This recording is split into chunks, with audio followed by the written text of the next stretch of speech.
भारत सरकार ने SP Singla company की जितने पुल बन रहे हैं सब पर जांच बैठा दी है।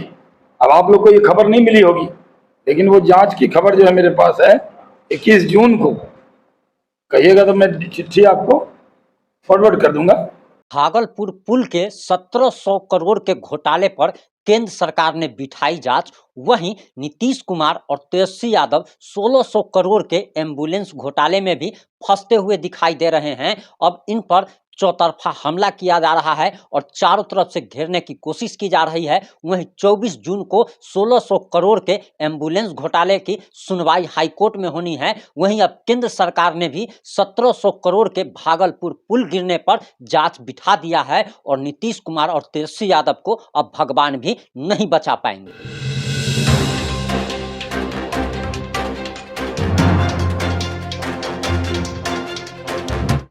नमस्कार, मैं प्रिंस कुमार सिंह और आप देख रहे हैं पॉजिटिव इंडिया। दरअसल आपको बताते चले कि भाजपा के एक बड़े नेता शाहनवाज हुसैन ने पत्रकारों से बात करते हुए इस बात का ऐलान कर दिया कि दरअसल और उन्होंने घोषणा कर दी कि केंद्र सरकार ने 1700 करोड़ के भागलपुर में पुल गिरने पर अब अपनी जांच बिठा दी है। वहीं आपको बताते चले कि केंद्र सरकार अब इस घोटाले की जांच कराएगी कि आखिर 600 करोड़ का टेंडर 1700 करोड़ रुपए का कैसे हो गया।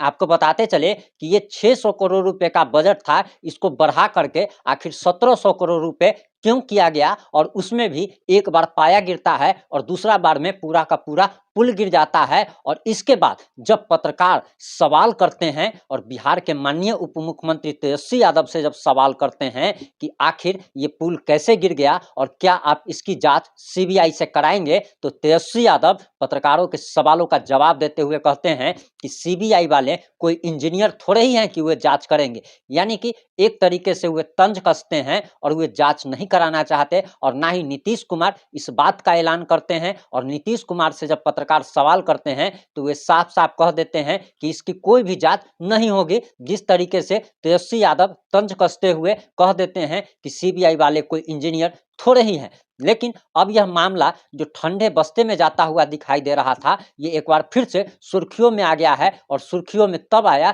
जब शाहनवाज हुसैन ने, भाजपा के कद्दावर नेता हैं शाहनवाज हुसैन, उन्होंने पत्रकारों से बात करते हुए एक बड़ा खुलासा किया कि केंद्र सरकार ने इसकी जांच का कमेटी बना लिया है और अब इसकी कमेटी जो है जांच करेगी और जो भी दोषी होंगे उनको जेल भेजा जाएगा। यानी कि अब सबसे बड़ा बात अब ये सवाल उठ रहा है कि आखिर ये टेंडर जो 600 करोड़ का था ये बढ़ करके 1700 करोड़ रुपए क्यों हुआ। और वहीं अब एसपी सिंगला कंपनी पर भी जांच बिठा दी गई है, जिस कंपनी ने इस पुल का निर्माण किया था। और एसपी सिंगला कंपनी का ट्रैक रिकॉर्ड इतना ज्यादा खराब है कि पटना के लोहिया पथ में यह कंपनी जो पुल बना रही थी उसका भी एक छज्जा गिर गया था, जिसमें 3 बच्चों की मौत हो गई थी। लेकिन उसके बाद भी इस कंपनी पर ना तो कोई कार्रवाई होती है, ना एफआईआर होती है। और इसी को लेकर अब बिहार सरकार पर शक गहराता जा रहा था कि आखिर इस कंपनी की सरकार से क्या मिलीभगत है। अब इस पर केंद्र सरकार ने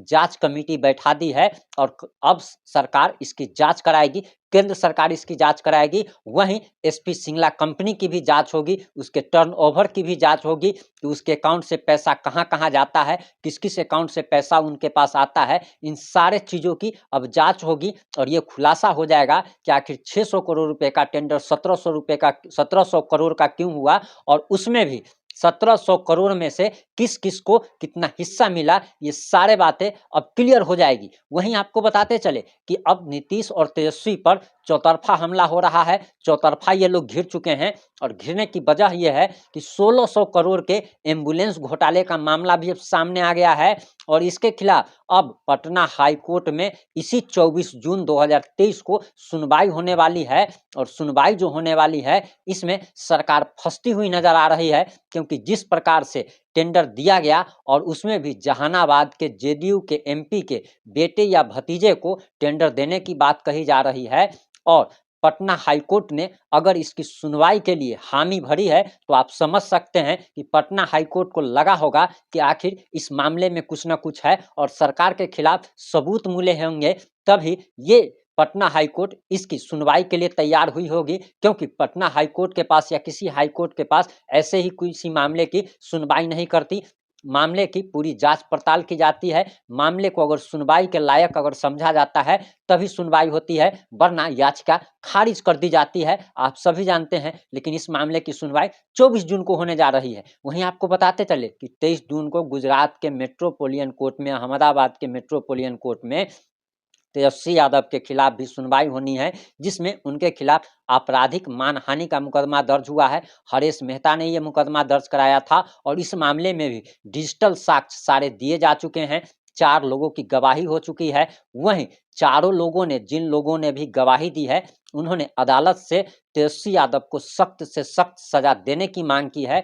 वहीं इस मामले में नया मोड़ तब आ गया जब आज तक की पत्रकार और वरिष्ठ पत्रकार गोपी घांघर ने अदालत में खड़े होकर तेजस्वी यादव के खिलाफ गवाही दी। यानी कि सारी गवाहियां कोर्ट में हो चुकी है। अब कोर्ट को सिर्फ और सिर्फ फैसला लेना बाकी रह गया है कि आखिर तेजस्वी यादव की क्या सजा मिलनी चाहिए। तेजस्वी यादव की विधायकी भी जाने का खतरा बताया जा रहा है। उनकी विधायकी खत्म हो सकती है, उप मुख्यमंत्री की कुर्सी जा सकती है, यहाँ तक कि उनके चुनाव लड़ने पर प्रतिबंध लग सकता है। और जिस प्रकार से राहुल गांधी के मामले में हुआ था, उसी प्रकार की अगर सजा अगर तेजस्वी यादव को अगर होती है तो तेजस्वी यादव का कैरियर फ्यूचर पूरे तरीके से चौपट हो जाएगा। वहीं ये भी खबर आ रही थी कि दरअसल उनकी अगर विधायकी अगर जाती है, कुर्सी जाती है, सजा होती है, तो उनकी पत्नी राजश्री यादव को उप मुख्यमंत्री की कुर्सी पर बैठाया जा सकता है। लेकिन ये बात हम आप लोगों को पहले भी अपने रिपोर्ट में बता चुके हैं कि दरअसल नीतीश कुमार इसके लिए तैयार नहीं है।